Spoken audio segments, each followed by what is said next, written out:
Hallo und herzlich willkommen zu den digitalen Quick-Tipps. Mein Name ist Arno Burger.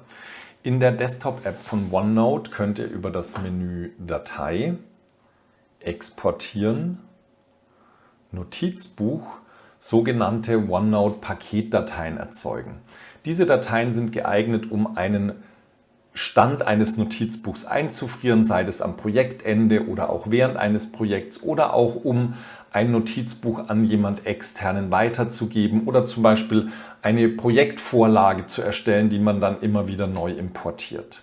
Ich habe also ausgewählt Datei, Exportieren, Notizbuch, OneNote Paketdatei, klicke auf Exportieren, lege dann den Dateinamen fest, der ist standardmäßig der Name des Notizbuchs und der Dateityp ist automatisch gewählt. Ich kann jetzt noch auswählen, ob ich das aktuelle Notizbuch oder nur einen Teil des Notizbuchs verwenden will und lege einen Speicherort fest. Ich nehme jetzt mal hier den Desktop.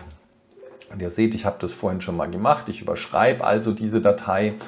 Und jetzt verpackt OneNote dieses Notizbuch und es dauert eine Zeit lang. Das sieht hier oben auch so ein bisschen aus, als hätte sich das Ganze aufgehängt. Müsst ihr einfach warten, bis dieser Balken weg ist. Dann ist das Verpacken fertig. Und das überspringen wir jetzt mal kurz. So, jetzt ist das Verpacken abgeschlossen. Ich minimiere mal mein OneNote.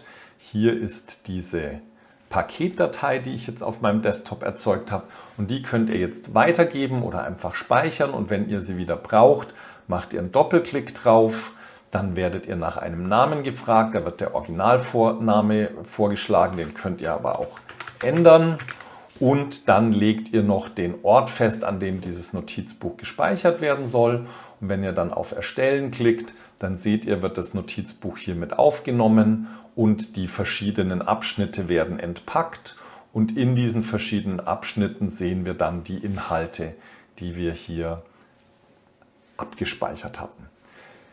Ich wünsche euch viel Spaß beim Anwenden und Ausprobieren. Fragen schreibt ihr bitte wie immer in die Kommentare und dann bis zum nächsten Video. Ciao, euer Arno.